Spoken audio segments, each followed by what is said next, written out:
Hello everyone, hope आप सब लोग ठीक होंगे। मैं प्रियांशु सिंह स्वागत करता हूँ हमारे यूट्यूब चैनल बुक सीखनाओं पे। तो आज हम बात करने वाले हैं बहुत ही इंटरेस्टिंग टॉपिक, जो नीट पीजी एस्पिरेंट्स के लिए बहुत इंटरेस्टिंग टॉपिक होता है कि how to choose desire branch. अगर आपका स्कोर 265 टू 350 के बीच में है, मार्क्स के बीच में लाई करता है, तो हम कौन सी अपनी डिज़ायर्ड ब्रांच और कहाँ पर ले सकते हैं, कैसे क्या प्रोसेस रहना चाहिए, क्या हमको सोचना चाहिए, क्या एनालिसिस हमको करना चाहिए जिसके अकॉर्डिंगली हम अपनी डिज़ायर्ड ब्रांच ले सकें। तो इसी कुछ सारी चीज़ों को हम इस वीडियो में डिस्कस करेंगे। तो जो भी कैंडिडेट इस चैनल पर नया आया है, प्लीज़ हमारे चैनल को सब्सक्राइब कर लीजिए, क्योंकि ऐसी इन्फॉर्मेटिव वीडियो हम आपके पास लाते रहते हैं। तो सबसे पहले हम बात कर लेते हैं ब्रांच की, कौन सी ब्रांच हमको लेनी चाहिए। जस्ट हम MBBS पास आउट हुए हैं और हमारा स्कोर 265 के अराउंड जस्ट क्वालिफाई हुआ है और 350 के बीच में लाइक।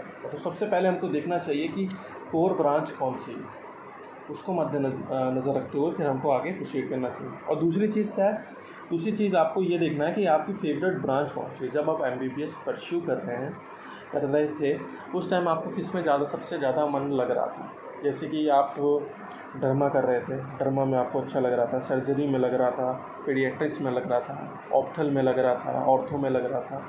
किस में आपकी मेन रुचि थी या किस में आपका इंटरेस्ट सबसे ज़्यादा था, उस ब्रांच को आप सबसे पहले अपने प्रायोरिटी पे रख सकते हैं। उसी को हम डिज़ायर्ड ब्रांच कहेंगे कि हमारा इस ब्रांच में लेने का ज़्यादा मन कर रहा था, इस ब्रांच में करने का ज़्यादा अच्छा लग रहा था, तो हम यही ब्रांच लेंगे।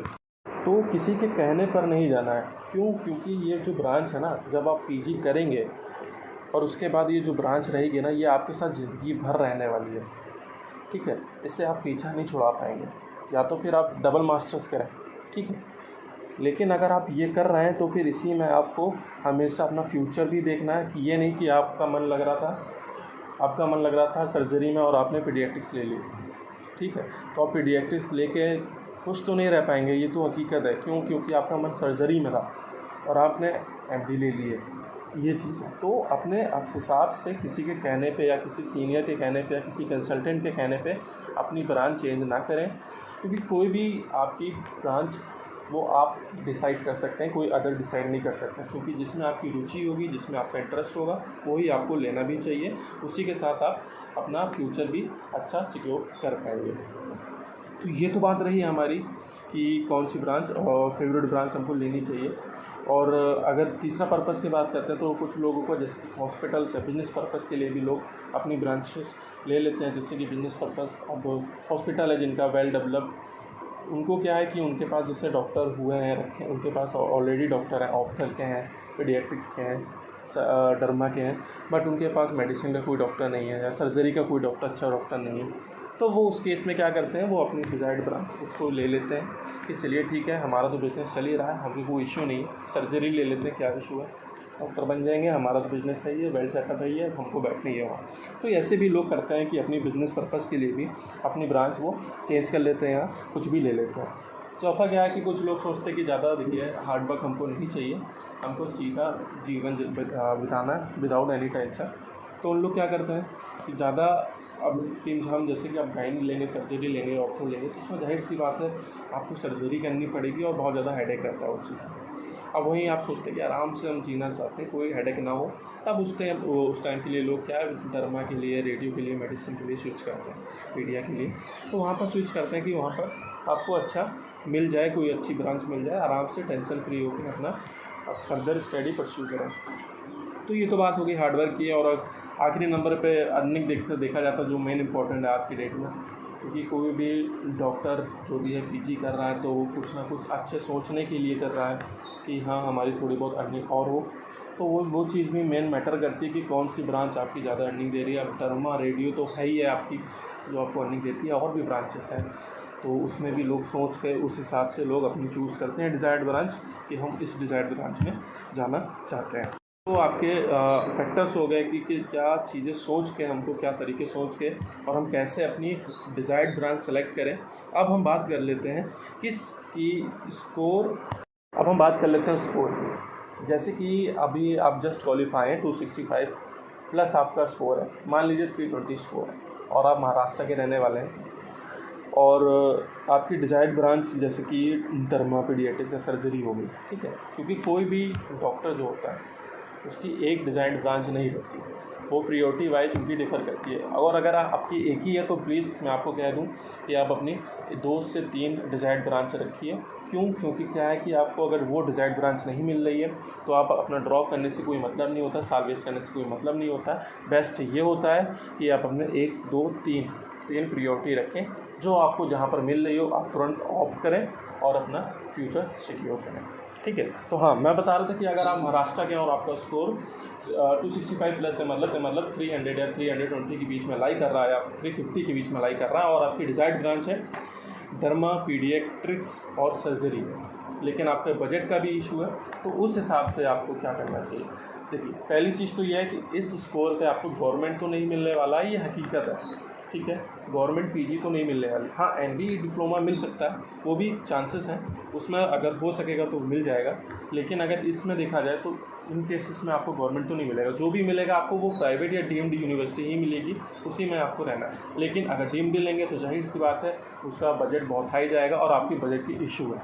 तब आप क्या करना है, तब आपको ये सोचना है कि देखिए डर्मा तो चलिए आप हटा दीजिए, ठीक है, चांसेस बहुत कम है, ना के बराबर। पीडियाट्रिक सर्जरी में फिर भी चांसेस बनती है कि सर्जरी आपको मिल जाए। लेकिन अब आप ये सोच रहे हैं कि हमको महाराष्ट्र स्टेट में चाहिए, लेकिन अगर आपको वो सेम सर्जरी या पीडियाट्रिक्स आपको अदर स्टेट्स में मिल रही है, लाइक यूपी हो गया, नॉर्थ साइड, क्योंकि वहाँ पर लोग इतनी जल्दी जाना पसंद नहीं करते हैं नीचे के लोग, तो वहाँ पर क्या है कि यहाँ पर अगर सीट बचती है तो वो आपको आसानी से मिल सकती है। यूपी हो गया, बिहार हो गया, वेस्ट बंगाल हो गया, तो वहाँ पर आपको बहुत आसानी से सीट मिल सकती है। लेकिन आप अगर गलत स्टेट में रह के गलत जगह काउंसलिंग करेंगे तो फिर कैसे पॉसिबल है कि आपको डिज़ायर्ड ब्रांच मिल जाए।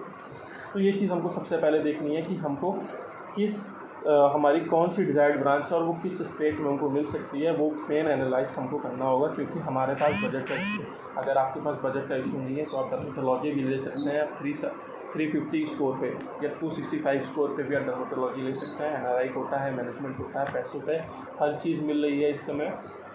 चाहिए कॉलेज में बात करिए, आपको सीट मिल जाएगी एनआरआई कोटा या मैनेजमेंट कोटा। उसकी फ़ीस भी आपको मालूम होगा, डर्मेटोलॉजी की 60 लाख से 80 लाख पर ईयर के अराउंड वेरी करता है। आपको सीधे बजट जो जा रहा 2 करोड़ प्लस जा रहा, तो उसको भी हमको देखते हुए चलना कि कौन सी हमको वेल एंड गुड बजट में और हमको अच्छे बजट में हमको कौन सा अच्छी ब्रांच मिल रहा है। सेकेंडली ये होता है कि लोग ये कहते हैं कि देखिए सर हमको ब्रांच तो मिल गई है, चलिए हम दूसरे स्टेट में चले जा रहे हैं, लेकिन हमको कॉलेज अच्छा नहीं मिल रहा। देखिए, कोई भी कॉलेज को अगर पीजी अलॉट है तो जाहिर सी बात है कुछ ना कुछ उस कॉलेज में बात होती है। आज वो सीट अलॉट हुई है, परमिटेड सीट है, तो क्या है आगे जाके रिकग्नाइज होगी। कुछ सीटें पुरानी हैं, उनके पास फिर से नई सीटें ऐड ऑन हुई है तो वो परमिटेड सीट है। तो उसमें होता क्या है, परमिटेड और रिकग्नाइज सीट में अंतर ये होता है कि आपको क्या है, अगर वो परमिटेड है तो आपको कुछ साल उस स्टेट के अंदर ही काम करना पड़ता है, 2 से 3 साल है मेरे ख्याल से, उसमें आपको उस स्टेट में वर्क करना पड़ता है। ठीक है, और रिकग्नाइज क्या है, उसमें फिर आप अपनी पीजी करिए, उसके बाद आप फ्री हो जाते हैं, कहीं भी आपको जो करना कर सकते हैं। ठीक है, तो ये अंतर होता है परमिटेड और रिकग्नाइज में। लेकिन माय फ्रेंड्स, मैं आपको ये कहूँगा कि अगर आपको परमिटेड सीट भी मिल रही है तो आप प्लीज़ उसे ना जाने दीजिए। होपली ये कहूँगा कि आप तुरंत के तुरंत उसको ऑफ कीजिए और अपना फ्यूचर सिक्योर करिए, क्योंकि डिज़ायर्ड ब्रांच जो आपको मिल रही है वो सबको नहीं मिल पाती कि आपने सोचा और आपको वही मिल गया। ठीक है, क्योंकि लिमिटेड सीट्स रहती हैं आपकी पीजी में। एमबीबीएस की तरह तो है नहीं कि आपकी किसी भी कॉलेज में 100 प्लस सीटें हैं, है ना। तो लिमिटेड सीट हैं, लिमिटेड ब्रांच की सीटें हैं, तो आपको जो ब्रांच मिल रही है, जिस कॉलेज में मिल रही है, जाहिर सी बात है पीजी है, हॉस्पिटल होगा। अगर उसमें ये भी देखना है कि एवरेज अगर आपका पेशेंट फ्लो है तो जाहिर सी बात है आप तुरंत ऑप्ट कीजिए, चाहे वो नया कॉलेज हो या पुराना कॉलेज में नई सीट आई हो परमिटेड, तब भी आप ले सकते हैं। नए कॉलेज में क्या है कि आपको वर्कलोड ज़्यादा मिलेगा, क्योंकि आपके ऊपर कोई सीनियर नहीं रहेगा, तो जो कुछ रहेगा आपको ज़्यादा सीखने को मिलेगा। जो सीखने को मिलेगा तो जाहिर सी बात है आपका एक्सपीरियंस ज़्यादा मैटर करेगा और ज़्यादा सीख पाएंगे, तो आपको फ्यूचर में ज़्यादा कोई इशू नहीं आएगा। तो ये चीज़ है कि जहाँ पर भी आपको जो ब्रांच मिल रही हो आप तुरंत ऑप्ट कीजिए, लेकिन अपने बजट के हिसाब से देखिए, अपने स्टेट के हिसाब से देखिए कि किस स्टेट में हमको कौन सा सीट मिल सकती है, क्या उसका कट ऑफ जाता है, क्या वो वेरी करता है, क्या नहीं करता है। ये सब चीज़ें आपको एनालाइज करनी पड़ेगी, उसके बाद ही आप अपनी डिज़ायर्ड ब्रांच ले पाएंगे। लेकिन ये चीज़ मोर मैटर करती है कि आपको कुछ ना कुछ कहीं ना कहीं कॉम्प्रोमाइज़ करना ही पड़ेगा, चाहे आप स्टेट को लेके करें या फिर कॉलेज को लेके करें या फिर आप अपनी ब्रांच को लेके करें। क्योंकि प्रियोरिटी वाइज अगर आपने टर्म पहले पे रखा है और बजट इशू है तो फिर चांसेस उसकी बहुत कम हो जाती है।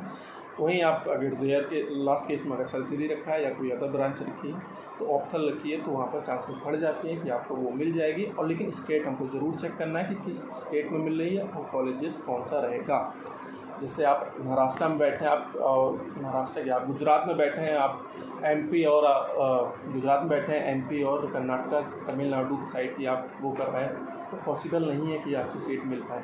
ठीक है, तो वही चीज़ है कि आपको एनालाइज ज़रूर करना है कि कौन सा स्टेट में हमको मिल सकता है और क्या उसका कट ऑफ जाता है। उस हिसाब से ही आप अपनी काउंसलिंग या प्रोसीड कर सकते हैं, तभी आपको डिज़ायर्ड ब्रांच मिल सकती है और डिज़ायर्ड बजट में मिल सकती है। अगर बजट इशू नहीं है फिर तो आपके लिए पूरा राजस्थान है, कर्नाटका है, तमिलनाडु, कहीं भी आप चले जाइए, सिर्फ NRI कोटा सीट्स हैं, मैनेजमेंट कोटा सीट है, पे करिए और आपको सीट तुरंत की तुरंत हैंड टू हैंड मिल जाएगी। लेकिन अगर बजट इशू है तो आपको हर चीज़ सोच समझ के करनी चाहिए। तो होपफुली आपको ये वीडियो काफ़ी इन्फॉर्मेटिव लगी हो। अगर कुछ और डाउट्स हो तो नीचे कमेंट सेक्शन में बता सकते हैं, तो आप व्हाट्सएप पर मैसेज कर दीजिए।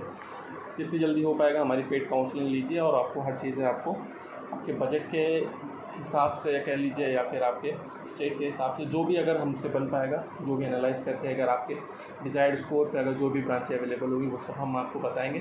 नीचे दिए गए हेल्पलाइन नंबर पर संपर्क कर सकते हैं, व्हाट्सएप कर सकते हैं, अपनी क्वारी रेज करिए, अवेल करिए हमारी पेड सर्विसेज, आपके लिए काफ़ी बेनिफिशियल होने वाली है। तो आज की इस वीडियो में इतना ही, बस अलविदा लेना चाहता हूँ। धन्यवाद।